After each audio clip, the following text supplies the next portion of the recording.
O costume de decretar sigilo toda vez que se solicita uma informação com potencial para desgastar o presidente não é novidade no governo Bolsonaro. Você deve lembrar o que aconteceu quando o Exército decidiu não punir o general Eduardo Pazuello por participar de um evento político ao lado do chefe. 100 anos, gente, é o tempo que o Exército considera que deve ter de sigilo para o processo administrativo já arquivado contra o general Eduardo Pazuello. Aquele procedimento que apurava a participação do general num ato político ao lado do presidente Jair Bolsonaro. E a história se repete sempre quando o tema pode ser incômodo. Só no ano passado, o governo decretou o sigilo de 100 anos sobre alguns dados. Olha só, janeiro de 2021, cartão de vacinação do presidente. Até hoje a gente não sabe, com dados públicos, se o que ele diz de não ter se vacinado é verdade. Logo depois, lá em julho de 2021, foi um dos assuntos que mais teve repercussão aqui em Brasília, pela gravidade, os crachás de acesso ao Palácio do Planalto, tanto de Carlos Bolsonaro quanto de Eduardo Bolsonaro, filhos do presidente. O Gabinete de Segurança Institucional da Presidência também tentou manter em segredo visitas de Jair Renan e de um empresário ligado ao filho mais novo do presidente. E, finalmente, diante do escândalo de corrupção dentro do Ministério da Educação, tendo como principais personagens dois pastores ligados a Bolsonaro e acusados de cobrar propina até em barras de ouro, mais uma vez o GSI lançou mão do segredo de 100 anos. Foi quando o Globo pediu a relação de entradas e saídas dos dois pastores no Palácio do Planalto, incluindo os registros que tiveram como destino o gabinete presidencial. O GSI se negou a dar as informações. Informou que o tratamento de dados pessoais coletados no caso cumpre a finalidade específica de segurança e que, de acordo com a Lei Geral de Proteção de Dados, fica clara a impossibilidade de fornecimento dos dados pessoais solicitados para outros fins, que não a segurança na presidência da República. A explicação não colou. Na quinta-feira da semana passada, o PSB entrou com uma ação no STF pedindo a revogação do sigilo. No mesmo dia, o GSI resolveu divulgar o número de visitas dos pastores ao Planalto. Arilton Moura esteve por lá 35 vezes e Gilmar Santos outras 10 vezes.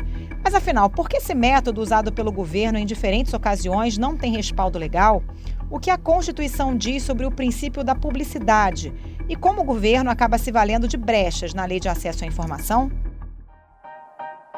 Esses são os temas do Ao Ponto desta segunda-feira. Eu sou o Roberto Maltic, estou com a Carolina Moran e nesse episódio conversamos com a gerente de projetos da Transparência Brasil, Marina Toge, e com o jurista Gustavo Sampaio. Fique com a gente. Marina Atoge, na criação da Lei de Acesso à Informação, essa determinação de sigilo de 100 anos atendia que tipo de informação e documento público? Bom, essa determinação de sigilo de 100 anos, ela era só para informações de cunho pessoal, informações que está expressamente escrita na Lei de Acesso à Informação, como, por exemplo, resultados de exames que você faz no SUS, em relação a você, estão sujeitos a um sigilo de 100 anos. Dados realmente pessoais relacionados à privacidade, intimidade e honra das pessoas. O sigilo de 100 anos só vale para isso. No caso do governo, da administração pública, dados, por exemplo, estratégicos do Ministério da Defesa, sobre armas, isso também entraria nesse campo dos 100 anos? Não. Nesses casos específicos da administração pública, o maior sigilo que se admite são de 50 anos, que é o grau ultra secreto. O poder público pode classificar o documento, enfim, a informação. Em ultra secreto, ela fica por 25 anos em sigilo, e ao final dos 25, se for julgado, se for avaliado que a informação ainda é muito estratégica, muito sensível, esse sigilo pode ser renovado por mais 25 anos e acabou. Então, Marina, diante de tudo isso que você está dizendo, faz algum sentido determinar sigilo de 100 anos sobre informações relacionadas a entradas e saídas, nesse caso de dois pastores no Palácio do Planalto, incluindo os registros das entradas que tiveram como destino o gabinete presidencial, como fez o GSI, alegando proteção da vida do presidente e de seus familiares? Não faz nenhum sentido.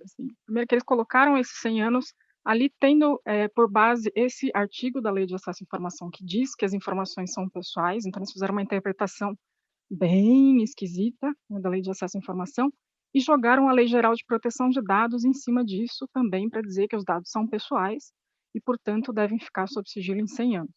Mas não faz nenhum sentido, porque são dados que são recolhidos e armazenados pela administração pública para fins públicos, para, né, registrar a entrada e saída em prédio público e registrar o atendimento de agentes públicos a pessoas, né? Então, isso tudo está dentro da Lei de Acesso à Informação como informação de interesse público que deve ser divulgada. Marina, nesse caso dos pastores, a gente começa a reconhecer um verdadeiro padrão no governo Bolsonaro, né? E esse é um padrão meio sem cerimônia. O governo vai lá, decreta sigilo de 100 anos depois que uma determinada informação é solicitada, né? No caso esse das visitas dos pastores ao Palácio do Planalto. Então parece que a classificação ocorre depois do pedido, né? O pedido desagrada, sabe que o assunto desgasta o presidente, ele vai lá e pim, né? 100 anos de decreto. Daí depois o presidente foi, inclusive, no Twitter fazer um esculacho, né? A pessoa ali perguntou: presidente, o senhor pode me responder por que todos os assuntos espinhosos e polêmicos do seu mandato você põe em sigilo de 100 anos? Existe algo para esconder? Ele respondeu: em 100 anos saberá. Isso não é um casuísmo demais e quem pensou a lei lá atrás não imaginou que isso pudesse acontecer? Além de um casuísmo, esse deboche do presidente praticamente carimba ou comprova que é uma questão absolutamente não estratégica, não é uma questão técnica, é uma questão meramente política, é uma questão de divulgar coisas que façam mal à imagem, né, do presidente ou do governo em si. E quando a lei foi feita, ela tem todos os mecanismos necessários ou que, em uma democracia normal, em condições normais de temperatura e pressão, mecanismos que garantiriam que isso não aconteceria, ou que reduzem o abuso do sigilo e do casuísmo ao máximo. O problema é esse, a gente não está em condições normais de temperatura e pressão. Então, você tem uma completo desconsideração pela lei mesmo, e uma falta também de constrangimento em violar a lei tão abertamente, de forma tão descarada. Acho que tem menos a ver com como a lei foi feita, que ela ainda é considerada boa, mas como não há realmente freios, ou não tem um constrangimento de fato, exceto esse público que a gente impõe, nós jornalistas ou nós da sociedade civil, a essas violações. A lei permite que se classifique um documento depois do pedido, do requerimento pela informação, ou isso já deveria ter sido feito? A lei, ela não chega nem a impedir, ela não diz em que momento a classificação pode ou não ser feita, né. Então, sim, é possível que o documento seja classificado após um pedido. Foi muito comum aqui em São Paulo por um tempo, há uns 5 anos talvez, em que jornalistas faziam pedidos de informação e era como se a administração pública lembrasse que aquilo existisse e aí classificava como sigiloso, né. Então isso é um risco que, se for dizer alguma coisa que a lei de acesso não perdeu aí de vista, foi isso, essa possibilidade. Você acha que a repetição desse tipo de episódio coloca em xeque o espírito da lei e até abre um precedente para encorajar outros agentes públicos, seja no governo federal, até nos estados e municípios, no judiciário, enfim, as autoridades em geral a agir dessa mesma forma? Sim, isso infelizmente abre um precedente, porque o governo federal, até antes, né, até 2018 ali, ele era digamos, um exemplo. Com todos os defeitos que já tinha naquela época, era uma referência de como cumprir a lei de acesso à informação ou de como dar transparência ao poder público. O número de prisões no Brasil em operações contra a corrupção e crimes financeiros cresceu 49% em um ano. O levantamento foi feito pela Globo News, com dados da Polícia Federal obtidos por meio da Lei de Acesso à Informação. E aí você continua tendo a mais alta grau de administração pública do país, fazendo o contrário, né? Desobedecendo e fingindo que não existe. Então isso, de fato, tem um reflexo indireto, ou pelo menos uma questão de exemplo para a esfera estadual e esferas municipais, que é ainda pior, porque tem menos escrutínio público, né? Então isso realmente é muito preocupante. Eu acho que o espírito da lei está se mantendo ali, digamos, respirando com aparelhos, muito por causa da pressão pública da sociedade mesmo. Marina, antes você mencionou que a lei foi criada com todos os mecanismos para evitar os abusos e que funcionaria numa democracia se estivesse em condições normais de temperatura e pressão. Quais são os mecanismos da lei que poderiam ser lançados agora para impedir que esse tipo de caso se repita?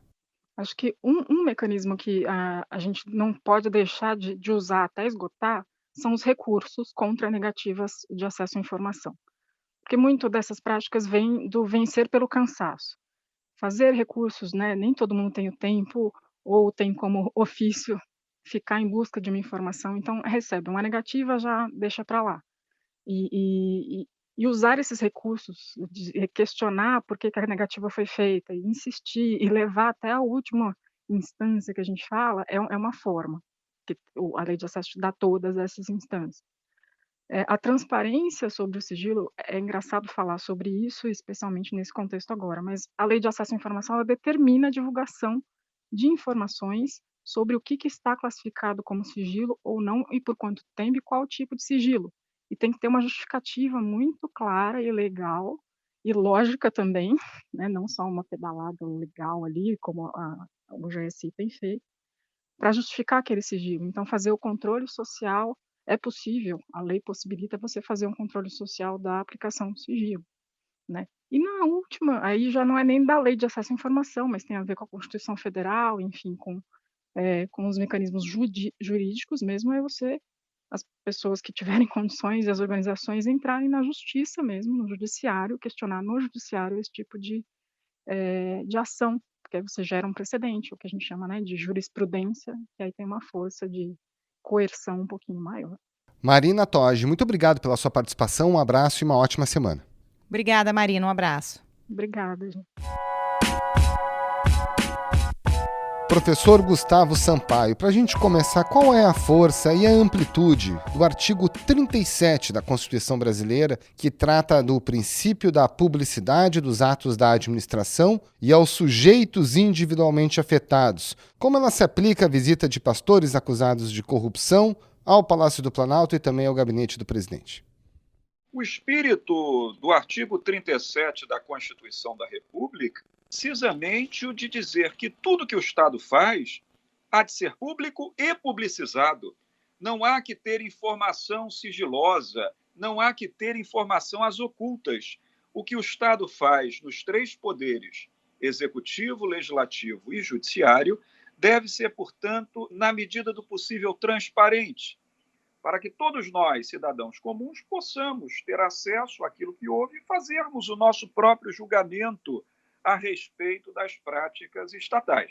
Agora, é claro, dentro do espírito do artigo 37 da Constituição da República, que é o artigo que cuida de princípios gerais e setoriais que regem a própria administração pública, existem, sim, os casos de sigilo, mas os casos de sigilo são excepcionalíssimos, eles não são regra, são exceção, nas hipóteses de segurança nacional, nas hipóteses de estrito interesse público. Tirante isso, tudo deve ser publicizado e transparente. De maneira que, no caso concreto, que se veiculou no noticiário recentemente, a respeito da visita de pastores ao Palácio do Planalto, e aqui não interessa se são líderes evangélicos ou de outras denominações religiosas, poderiam ser rabinos, quem quer que fosse, a visita desses representantes que têm um apelo público ao presidente, que é chefe de Estado, de governo e da administração pública, isso é do interesse de toda a sociedade. Nós temos o direito de saber quem entrou, quem saiu e o que foi tratado. Os pastores Arilton Moura e Gilmar Santos são suspeitos de comandar um gabinete paralelo no Ministério da Educação, que intermediava recursos da educação em troca de propina, em dinheiro, ouro e até com a compra de bíblias. Então, neste caso, claro, com base no artigo 37 da Constituição, prevalece a ideia de transparência pública, não se podendo ocultar a informação, Roberto. Agora, professor, nesse caso dos pastores, antes de acabar cedendo, sob muita pressão, as informações sobre as visitas desses personagens ao Palácio do Planalto, o GSI, o Gabinete de Segurança Institucional, alegava que tinha um entendimento de não divulgar dados pessoais de qualquer visitante registrado, se valendo da Lei Geral de Proteção de Dados. Em que medida que essa lei teria algum sentido para proteger esse tipo de informação? A Lei Geral de Proteção de Dados Pessoais, conhecida como LGPD, a Lei 13.709, de 14 de agosto de 2018, tem outra destinação. É porque a Constituição da República, a qual o Roberto se referiu, se ela, por um lado, protege a transparência, a publicidade dos atos da administração, por outro lado, também estabelece como direito fundamental o direito à privacidade, o direito à intimidade. Esse direito que nós temos, eu tenho, você tem, os ouvintes têm, no sentido de preservar a sua intimidade diante de quem quer que seja. Quero dizer que o direito à privacidade é um direito fundamental que decorre da Constituição. Mas nada tem a ver com o caso em concreto. A Lei Geral de Proteção de Dados, ela quer proteger exatamente o sigilo dessas informações dentro do espectro da privacidade. Até porque nós estamos num tempo em que as redes sociais, em que os meios virtuais de comunicação usurpam os nossos dados. Muitas vezes nós digitamos uma informação e aquilo é apropriado por instituições de propaganda, de venda de produtos e serviços. E a Lei Geral de Proteção de Dados Pessoais quer exatamente guarnecer essa privacidade. Mas no caso que nós estamos debatendo, ela não se aplica, porque as visitas feitas ao presidente da República, por representantes da sociedade, ao presidente, que, como já disse, é chefe de Estado, chefe de governo e chefe da administração, ela não diz respeito à proteção de dados pessoais, muito pelo contrário. Ela explora o viés oposto, a transparência máxima para que o cidadão comum, o eleitor, possa saber o que aconteceu. Professor, nesse caso, o sistema de freios e contrapesos fica um tanto prejudicado, né? Porque o governo decreta sigilo de 100 anos sobre o que bem lhe convém. A oposição tem o caminho de recorrer ao Ministério Público, né? A Procuradoria-Geral da República.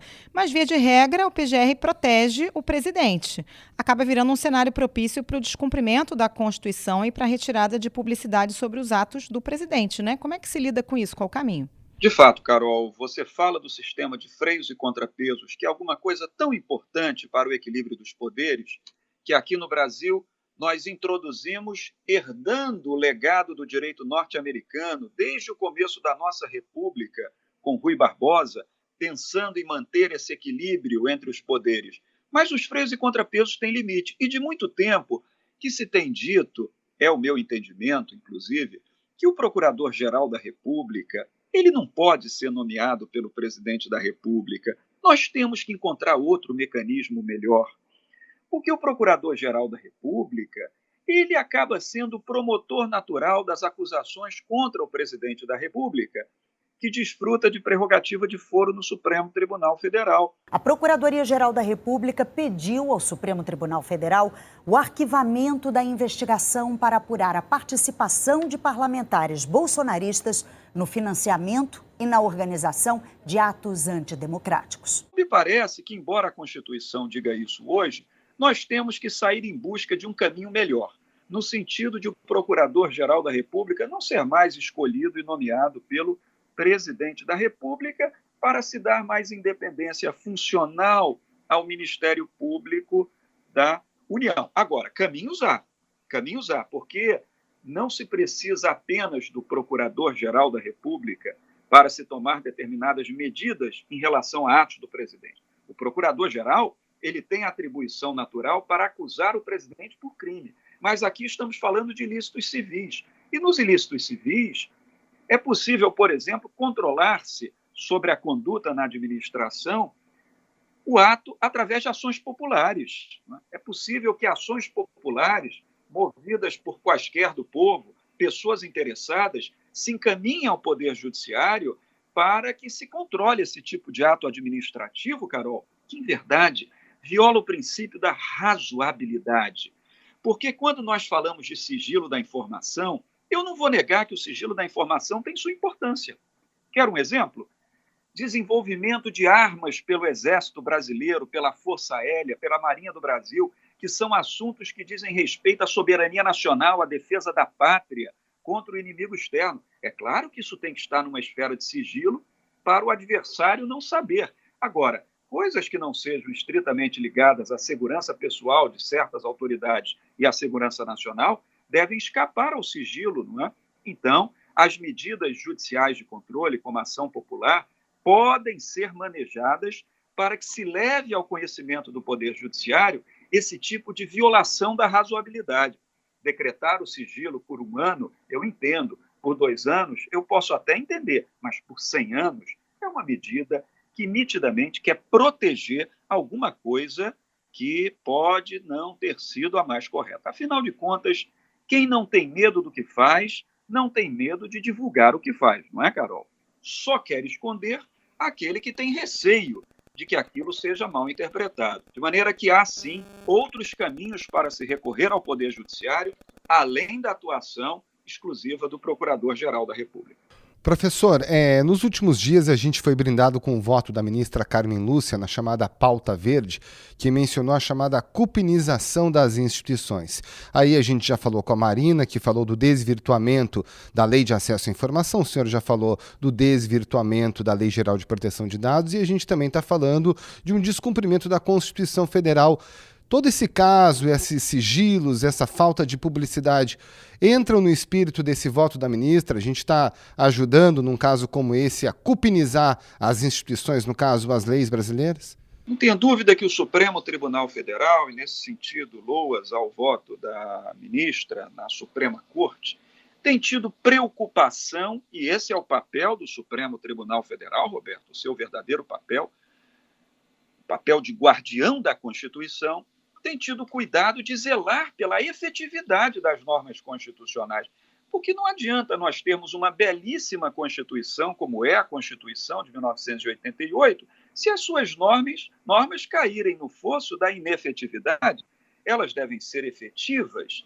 E, nesse sentido, o voto da ministra, e eu vou até além, Roberto, a jurisprudência do Supremo Tribunal, ela ajuda a criar essa cultura de transparência, de publicidade e de combate a essas reservas de informação que andam acontecendo dentro da esfera dos poderes. Você lembra, Roberto? Meses atrás, nós estávamos discutindo, por exemplo, orçamento secreto, rubricas gerais do relator do Orçamento da União que não divulgavam para a população a versação de verbas públicas, que são verbas de dinheiro público. Então, que o Supremo Tribunal Federal está alargando na sua jurisprudência, e acho muito conveniente que seja assim, é que sigilo é coisa excepcional. Segredo é coisa excepcional. Na democracia, na separação de poderes, na vigência de uma Constituição democrática, a publicidade, a transparência são valores inegociáveis. Então, nesse aspecto, esperamos que a jurisprudência do Supremo Tribunal Federal seja sentinela, vigilante, para impedir esses excessos dos demais poderes constituídos. Professor Gustavo Sampaio, muito obrigada pela sua participação. Bom trabalho para o senhor. Muito obrigado, doutor Gustavo. Um abraço. Muito obrigado, Carol, Roberto e a todos os ouvintes e leitores do Jornal Globo.